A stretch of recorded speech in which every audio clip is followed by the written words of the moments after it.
दोस्तों, स्वागत है आपका मेरे चैनल एसएस डिजिटल इंडिया में। आज मैं आपको बताऊंगा वर्ड के अंदर इलुस्ट्रेशंस के बारे में। तो चलिए शुरू करते हैं। इसके लिए आप इंसर्ट पे क्लिक करेंगे। जब आप इंसर्ट पे क्लिक करते हैं तो यहाँ आप देखेंगे ये इलुस्ट्रेशंस बॉक्स है। इसके अंदर अलग अलग ऑप्शन है। सबसे पहले इसमें है पिक्चर, सेकंड नंबर पे क्लिप आर्ट, थर्ड नंबर पे शैप्स, फोर्थ पे स्मार्ट आर्ट और फिफ्थ पे चार्ट। तो शुरुआत करते हैं पिक्चर से। तो जब आप पिक्चर पे क्लिक करते हैं तो ये अपना डॉक्यूमेंट के अंदर अगर कोई इमेज आप इंसर्ट करना चाहते हैं तो उसके लिए इसका यूज़ किया जाता है। अब जैसे यहाँ पे मैंने दो इमेज हैं, ये मैंने सेलेक्ट की और इनको मैं अपने डॉक्यूमेंट में इंसर्ट करता हूँ। तो ये देखिए, ये दोनों इमेज मेरे डॉक्यूमेंट में इंसर्ट हो चुकी हैं। और जब भी आप पिक्चर इंसर्ट करते हैं तो आप देखेंगे कि यहाँ पे एक फॉर्मेट की टेब अलग से इंसर्ट हो जाती है। तो ये क्या है, अगर आप पिक्चर को डीसेलेक्ट करते हैं, आप देखेंगे अभी पिक्चर मेरी सेलेक्ट है, अगर मैं इसको डीसेलेक्ट करता हूँ, जैसे इसके बाहर मैंने क्लिक किया तो वो फॉर्मेट की जो टेब है वो हाइड हो गई है। अब अगर मैं दोबारा इस इमेज पे क्लिक करता हूँ तो देखेंगे कि आपकी ये फॉर्मेट की जो टेब की है वापस यहाँ पे डिस्प्ले हो गई है। तो इसको समझने के लिए अब मैं अगर यहाँ पे आप जैसे देखिए, ये मेरी एक इमेज है और सेकंड नंबर पे फर्स्ट नंबर पे ये मेरी इमेज है। अब मैं सेकंड वाली इमेज को भी यहीं पे फर्स्ट नंबर के पेज में लाना चाहता हूँ। तो इसके लिए क्या होता है कि जब आप इसको अभी ड्रैग करेंगे, जैसे देखिए अगर आप अभी इमेज को ड्रैग कर रहे हैं तो ये ड्रैग नहीं हो रही है। तो इसके लिए आपको क्या करना है, यहाँ पे टेक्स्ट रैपिंग पे क्लिक करके कोई सा भी एक ऑप्शन अगर आप सेलेक्ट कर लेते हैं, जैसे स्क्वायर का, टाइट का या बिहाइंड फ्रंट जो भी है, आप कोई सा भी एक यहाँ से इस पर क्लिक कर देंगे। तो जैसे यहाँ पे मैंने किया, ये जो सेलेक्ट किया था मैंने, इन फ्रंट ऑफ टेक्स्ट मैंने सेलेक्ट किया, तो ये देखिए मेरी जो ये इमेज है, इस इमेज के ऊपर फ्रंट में जो है ये इंसर्ट हो गई है। अब मैं अगर इसको ड्रैग करूंगा चाहे ड्रॉप करूंगा तो आराम से इजी वे में हो जाएगी। ये देखिए, अब आपको चाहिए सेकंड नंबर की इमेज को, जब आप क्लिक करते हैं तो ये देखिए सेकंड नंबर की इमेज अभी भी ड्रैग एंड ड्रॉप नहीं हो रही है। तो इसके लिए भी आप क्या करेंगे, यहाँ पे क्लिक करेंगे और यहाँ से आपको जो भी देना इन फ्रंट ऑफ टेक्स्ट करेंगे। तो जैसे आप इन फ्रंट ऑफ टेक्स्ट करेंगे तो ये जो इमेज है ये आपकी इसके पीछे इंसर्ट हो जाएगी, यानी सीक्वेंस चेंज हो गया। इमेज है बट इसके पीछे है। जब आप देखिए इसको अगर इजी वे में कहीं पे मूव करते हैं, अब ये मूव भी हो जाएगी आराम से। ये देखिए, और इमेज के अंदर जब आप यहाँ पे सेलेक्ट करते हैं तो ये देखिए इसके चारों तरफ आप देखेंगे कुछ डॉटेड डॉटेड नजर आते हैं। जैसे यहाँ पे राउंड शेप में है, ये स्क्वायर शेप में है, और ऊपर का जो है ये ग्रीन शेप में है। यहाँ टॉप पे है ये ग्रीन वाला होता है इमेज को रोटेट करने के लिए। अगर जैसे मैं इमेज को रोटेट कर रहा हूँ, यहाँ से देखिए हल्की से मैंने रोटेट की है।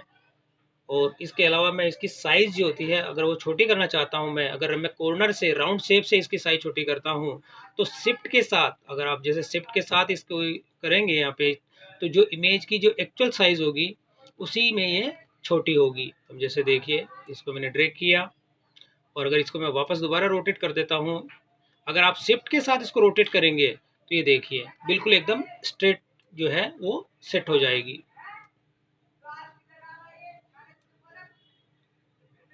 तो मैंने अपने डॉक्यूमेंट में क्या किया, ये दो इमेज मैंने इंसर्ट की है।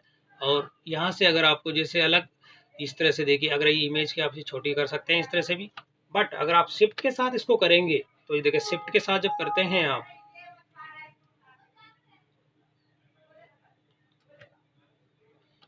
तो शिफ्ट के साथ आप कॉर्नर से करेंगे तभी आपकी जो इमेज है, अब जैसे अगर यहाँ से मैं करता हूँ इस तरह से, तो ये देखिए इमेज की जो विड्थ है वो कम हो रही है। बट आप हमको कभी भी अगर करना है तो कॉर्नर से आपको शिफ्ट के साथ में करेंगे, तो उससे क्या होगा, आपकी इमेज जो है वो एक्चुअल साइज उसकी छोटी होगी। अब इसमें यहाँ आप देखेंगे कि ब्राइटनेस, ये चीज़ होती है आपकी इमेजेस की ब्राइटनेस को कम और ज़्यादा करने के लिए। ये देखिए कि अगर आप ब्राइटनेस कम करना चाहते हैं तो कम कर सकते हैं, बढ़ाना चाहते हैं तो बढ़ा सकते हैं, इस तरह से। सेकंड नंबर पे तो है कॉन्ट्रास्ट। अब इसमें अगर कॉन्ट्रास्ट आपको बढ़ाने हैं घटाने हैं तो वो चीज़ आप देख लीजिए अपने हिसाब से। अगर इसमें भी मैं कॉन्ट्रास्ट थोड़े से बढ़ा देता हूँ या कम कर देता हूँ, जैसे इस तरह से देखिए ये हो गया। और फिर होता है इसमें रिकलरिंग होती है, इमेज के कलर वगैरह चेंज करना चाहते हैं आप, कलर तो अलग अलग कलर के इफेक्ट होते हैं अपने डॉक्यूमेंट के हिसाब से, आप या डिजाइनिंग के हिसाब से जो करना चाहते हैं वो इसमें कर सकते हैं। तो इसके बाद में ऑप्शन होता है कंप्रेस पिक्चर। तो कंप्रेस पिक्चर का यूज़ जो होता है कि जब भी आप इसमें क्लिक करते हैं तो अभी मेरे डॉक्यूमेंट के अंदर 2 इमेजेस हैं, दोनों ही जो है इतनी हाई डेफिनेशन की नहीं है। लेकिन कभी-कभी क्या होता है कि आप अपना कोई डॉक्यूमेंट बना रहे हैं या कोई बुक अगर आप पब्लिश करते हैं, तो उसमें अगर आपने कोई हाई डेफिनेशन की पिक्चर इंसर्ट की है, तो पिक्चर इंसर्ट करने के हिसाब से क्या होता है कि आपका डॉक्यूमेंट काफ़ी हेवी हो जाता है और केबी की जगह आपका डॉक्यूमेंट एमबी में होता है। तो उस केस में अगर आप अपने पूरे डॉक्यूमेंट के जितने भी आपके, जैसे मान के चलिए आपके डॉक्यूमेंट के अंदर 100 पेजेस हैं और 100 पेजेस के अंदर ही अलग-अलग इमेजेस हैं और सारी इमेज को आप एक साथ उसमें जो है कंप्रेस करना चाहते हैं, तो इसके लिए ये सबसे बेस्ट ऑप्शन है। तो अब जब आप यहाँ क्लिक करेंगे कंप्रेस पिक्चर पे, तो यहाँ आपके सामने ये डायलॉग बॉक्स अपीयर होगा। इसमें एक ऑप्शन दिया हुआ है सबसे पहले, apply to selected picture only. आप देखेंगे मैंने एक पिक्चर यहाँ पे सेलेक्ट की हुई है। अगर मैं इस पर टिक कर दूंगा तो अभी क्या होगा, इसी इमेज के जो है यही इमेज कंप्रेस होगी, सेकंड वाली इमेज कंप्रेस नहीं होगी। बट इसको समझने से पहले मैं क्या करता हूँ, अभी मैंने इमेज को कंप्रेस नहीं किया है तो मैं इसको डॉक्यूमेंट को सेव कर देता हूँ डेस्कटॉप पे और इसका नाम है DOC1 ही रहने देता हूँ। मैंने इसको सेव किया और अब मैं जो है यहाँ पे मैंने इसको सेव करने के बाद अब इसको मैं कंप्रेस कर रहा हूँ। जैसे मैंने किया कंप्रेस और सेलेक्टेड इमेज ना करके मुझे दोनों इमेज को कंप्रेस करना है। तो अगर मैं जैसे दोनों को नहीं करता हूँ, जैसे आपको समझाने के लिए, तो अगर मैं अभी जैसे सेलेक्टेड इमेज कर रहा हूँ यहाँ पे, जैसे मैंने सेलेक्टेड इमेज किया और जैसे मैं यहाँ पे ऑप्शन पे क्लिक करता हूँ, तो ये देखिए यहाँ पे मेरे सामने ऑप्शन है और सबसे पहले टारगेट आउटपुट के अंदर दिया हुआ है प्रिंट 220 ppi। ppi से मीनिंग होती है पिक्सल पर इंच। ये होती है कि क्वालिटी, मतलब ठीक इसको कह सकते हैं कि आपकी बेटर क्वालिटी रहती है। और सेकंड नंबर पे जो होती है 150 ppi होती है, ये गुड होती है। और सबसे लोएस्ट होती है ईमेल 96 ppi।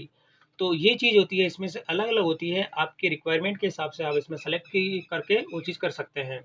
इसके अलावा कंप्रेशन ऑप्शन इसमें दिए हुए हैं कि automatically perform basic compression on save.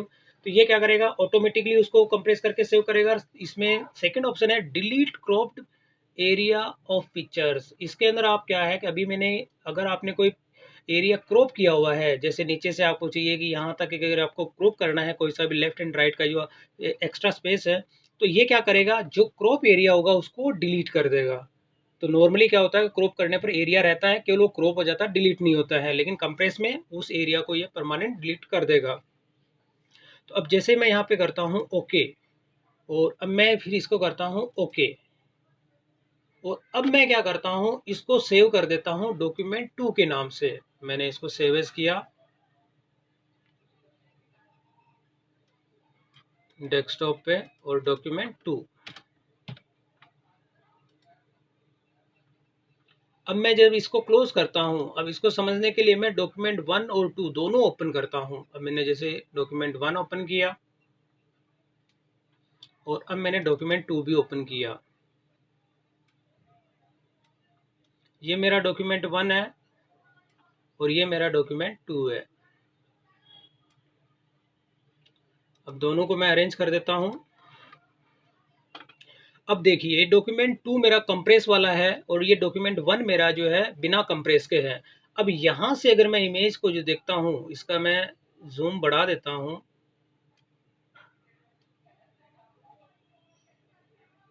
ये देखिए document1 है और ये मेरा document2 है। अगर मैं इसको भी बढ़ा देता हूँ,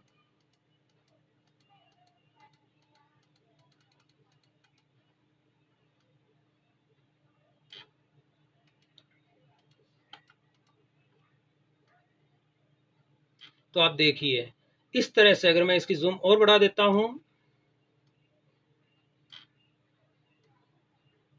ये देखिए ये मेरा जो document1 है, इसमें आप देखेंगे कि ये जो इमेज है मेरी, ये आपको अच्छे से दिख रही है और इसका जो है थोड़ा सा ब्लर हो रही है, पिक्सल इसके फट रहे हैं।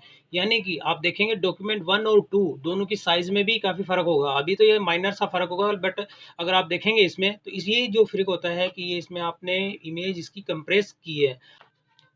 अब मैं इसमें document2 है, इसे मैं क्लोज कर देता हूँ और अब इसकी साइज़ भी चेक कर लेते हैं कि अब यहाँ देखेंगे आप document1 और document2 है।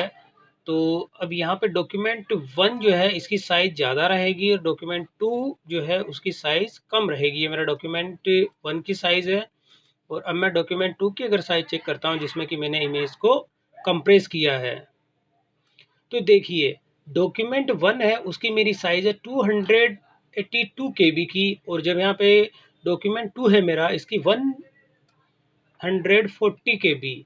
तो यानी कि देखिए डॉक्यूमेंट 1 के अंदर मैंने इमेज को कंप्रेस नहीं किया था, और ये कंप्रेस के बाद में देखेंगे आप तो बेसिकली होता क्या है कि आपका डॉक्यूमेंट की जो है साइज भी कम हो गई और आपकी इमेज भी उसमें कंप्रेस हो गई है। तो अभी मैं क्लोज कर देता हूँ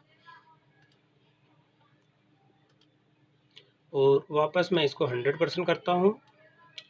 अब इसमें जब आप क्लिक करेंगे तो जब आप फॉर्मेट पे क्लिक करेंगे अगेन, तो यहाँ पे देखिए चेंज पिक्चर। अगर आपको ये पिक्चर चेंज करनी है यहाँ से, तो आप जब इस पर क्लिक करेंगे तो यहाँ पे आप कोई भी पिक्चर यहाँ से चेंज कर सकते हैं। जैसे आपकी यहाँ पे ये इमेज आप इंसर्ट करना चाहते हैं इसकी जगह, तो वो चीज़ इंसर्ट हो जाएगी। यहाँ पे मैंने इसको किया अंडू, और फिर इसमें आप देखेंगे यहाँ पे पिक्चर स्टाइल। अब यहाँ पे जब आप क्लिक करेंगे तो देखिए जो सेलेक्टेड पिक्चर होगी उसकी ये डिज़ाइन, अगर बॉर्डर आपको चेंज करनी है, देखिए अलग अलग स्टाइल होती है इसकी, ये स्टाइल आप यहाँ से चेंज कर सकते हैं। तो जैसे इसमें अगर हल्की सी शेडो भी देनी है आपको, तो ये देखिए शेडो इफेक्ट भी होते हैं इस तरह से। आपको इसे भी देखिए ये अलग अलग स्टाइल होती है इसको। अब उसमें अगर आप देना चाहते हैं तो ये चीज़ कर सकते हैं। अब जैसे मैंने सेकंड नंबर की इमेज ली है, इसमें मैं इसको राउंड शेप में दे देता हूँ, तो इस तरह से ये डिज़ाइन हो जाती है इसकी। तो जो भी डिज़ाइन आप देना चाहते हैं ये यहाँ से आप अलग अलग तरह के इसमें दे सकते हैं। ये देखिए इस तरह से ये होती है, नीचे इसका इफेक्ट भी हो गया ये। तो इस तरह से आप अपने वर्ड के डॉक्यूमेंट में एक अगर हल्का फुल्का कोलाज भी अगर बनाना चाहते हैं तो वो चीज़ भी इसमें बन जाती है।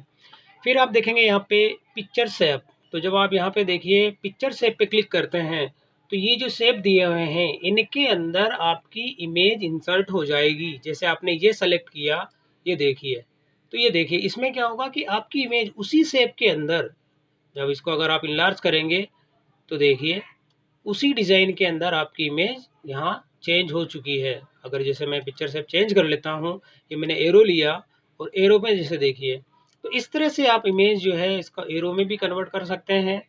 और एरो को अगर आप रोटेट करना चाहते हैं तो जैसे मैं मान लीजिए जैसे एरो को रोटेट करता हूँ 90 पे या 180 पे, इस तरह से आप किसी भी इमेज को चेंज कर सकते हैं। जैसे ये वाली इमेज है, इसको आप अलग शेप देना चाहते हैं तो जैसे यहाँ पे आपने कोई सा भी शेप ये दिया है इस तरह से, तो ये देखिए तो कोई सी भी इमेज में ये शेप अलग अलग होते हैं। जो अलग अलग रिक्वायरमेंट है आपकी उसी हिसाब से, जैसे आपने एरो में देना इस तरह से देना, जो भी जैसे भी आपकी रिक्वायरमेंट है और जिस जिस हिसाब से ये अलग अलग डिजाइनिंग इफेक्ट होते हैं जो कि आप अपने डॉक्यूमेंट में दे सकते हैं।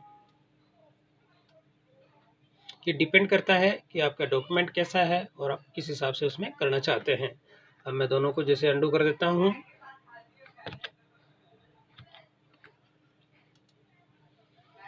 तो यहाँ अलग अलग ये शेप दिए हुए हैं, इनमें से आप कोई सा भी करके, अगर जैसे आप वापस करते हैं रीसेट पिक्चर और इसमें भी जाके मैंने किया रीसेट, तो ये क्या करेगा कि जितने भी आपने इसमें चेंजेस किए हैं तो वो सारी इसमें खत्म हो। जैसे कि देखिए अब मैं यहाँ पे जाके रीसेट पिक्चर कर देता हूँ, तो ये देखिए दोनों जो पिक्चर है मेरी नॉर्मल हो गई है। मैंने स्टाइल भी इसमें दिए थे, मैंने इसके शेप भी चेंज किए थे, बट इसके अंदर वो रीसेट हो गई है।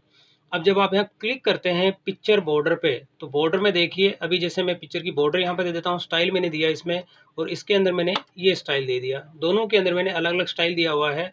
और अब इसमें क्लिक करता हूँ मैं, जैसे मैंने क्लिक किया पिक्चर बॉर्डर और यहाँ पे मैंने चेंज किया, जैसे मैं इसको मैंने रेड किया, तो ये देखिए मेरे जो पिक्चर है उसकी बॉर्डर चेंज हो गई है। अब यहाँ पे भी आप देखेंगे, आप जैसे अगर इसकी ऑप्शंस पे जाके लाइन वगैरह भी आप चेक कर सकते हैं, ये इफेक्ट भी आप इसमें दे सकते हैं। ये देखिए इनकी जो साइजेस वगैरह है वो चेंज हो जाएगी। अब इसके बाद में होता है पिक्चर इफेक्ट। अब ये जो इफेक्ट होते हैं ये कुछ इस तरह से इफेक्ट होते हैं। 3D इफेक्ट आप देना चाहते हैं तो ये 3D इफेक्ट भी आप अपनी पिक्चर में दे सकते हैं। जैसे ये देखिए इस तरह के जो इफेक्ट होते हैं, जैसे ये मैंने पिक्चर में दिया और इसमें भी मैंने जाके जैसे इफेक्ट देता हूँ और यहाँ पे कोई सा भी इफेक्ट आप ले लीजिए। जैसे इसमें मैंने ये इफेक्ट लिया,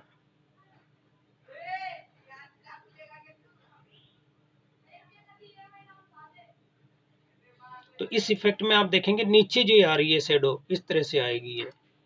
और अगर इसमें भी मैं 3D दे देता हूँ, 3D में जैसे मैं यहाँ पे क्लिक किया, ये देखिए तो इस तरह से जो भी आपके डॉक्यूमेंट के अंदर आप इफेक्ट देना चाहते हैं, ये तो एक पिक्चर थी, इसके अलावा आप कोई सिंबल भी आप इंसर्ट करते हैं तो उसमें भी आप यहाँ पे इफेक्ट इंसर्ट कर सकते हैं। अब जैसे इसमें हल्का सा आप देते हैं तो ये देखिए नीचे जो शेडो आ रही है वो चेंज हो गई है अभी। आप अब मैं इसको भी वापस कर देता हूँ रीसेट, और इसे भी मैंने किया रीसेट पिक्चर।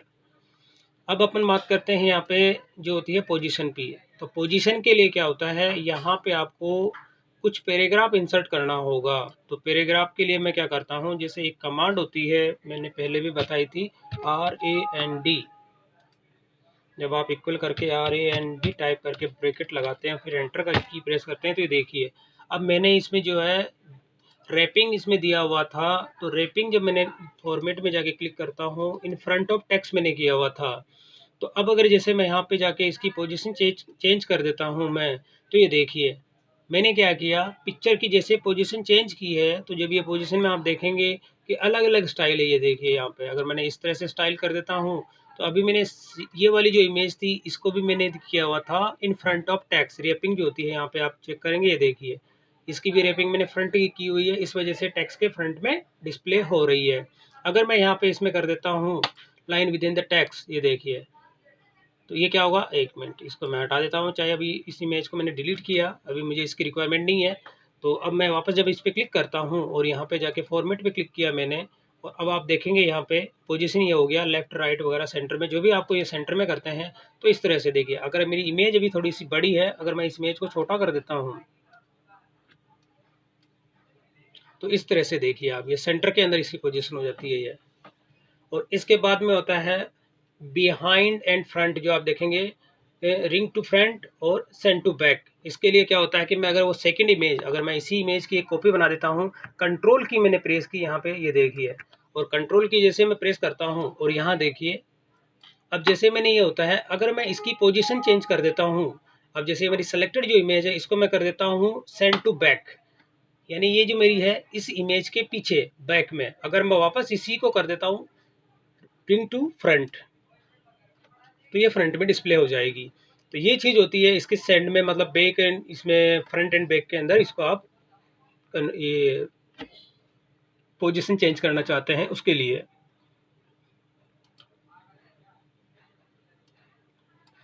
अब इसके बाद में होता है यहाँ पे टेक्स्ट रैपिंग। ये चीज़ मैं अपनी पहले की वीडियो में क्लियर कर चुका हूँ। तो ये चीज़ भी रैपिंग के अंदर अलग पोजीशन होती है कि आप इमेजेस को जो है किस हिसाब से सेट करना चाहते हैं। तो ये देखिए ये अलग अलग होती है इसके में, स्क्वायर के अंदर, behind the text, front of the text. तो जो भी आपकी रिक्वायरमेंट है उसके हिसाब से यहाँ पे आप इमेज में वो ऑप्शन सेलेक्ट कर सकते हैं। अब इसके बाद में यहाँ पे आप चेक करेंगे तो ये एक ऑप्शन होता है रोटेट का। तो यहाँ पे अगर आपने जैसे कोई इमेज सेलेक्ट करते हैं उसे आप रोटेट करना चाहते हैं, जैसे आप यहाँ पे रोटेट करते हैं इसको 90 डिग्री पे, ये देखिए, और इस तरह से भी आप क्लिक करके वर्टिकल में अगर करना चाहते हैं या हॉरिजॉन्टल में आप करना चाहते हैं तो इसको भी आप कर सकते हैं ये चीज़ें आप। और ये जो बाकी के इसमें जो अलाइनमेंट की अलग अलग पोजीशन होती है, ये पोजीशन भी आप यहाँ से चेंज कर सकते हैं। अब मैं इसको वापस दोनों को रीसेट मैंने किया और इसको भी मैंने रीसेट किया, ठीक है, ये दोनों मेरी इमेज को मैंने रीसेट किया। और अब यहाँ पे होता है क्रॉप। अगर जैसे मान लीजिए आपको कोई इमेज क्रॉप करनी है, तो जैसे इमेज का कोई पोर्शन, जैसे यहाँ से आपको ये पोर्शन पूरा क्रॉप करना है इतना इतना, ये देखिए अब ये क्रॉप हो गया। और इसके अलावा अगर आपको ये बैकग्राउंड भी क्रॉप करना है तो ये भी आप क्रॉप कर सकते हैं। और अगर इसमें भी करना चाहते हैं हम, दोनों में इस चीज़ में है। बट एक चीज़ है, अगर जैसे आप यहाँ पे अभी रीसेट पिक्चर करेंगे तो वो एरिया वापस डिस्प्ले भी हो जाएगा, जैसे आप करेंगे ना रीसेट, ये देखिए, और इसके बाद इसे भी रीसेट करेंगे तो वो चीज़ यहाँ से वापस भी इसमें आ जाएगा। तो ये चीज़ था वर्ड डॉक्यूमेंट के अंदर पिक्चर्स आप कैसे इंसर्ट कर सकते हैं और कैसे उसके अंदर मॉडिफाई कर सकते हैं।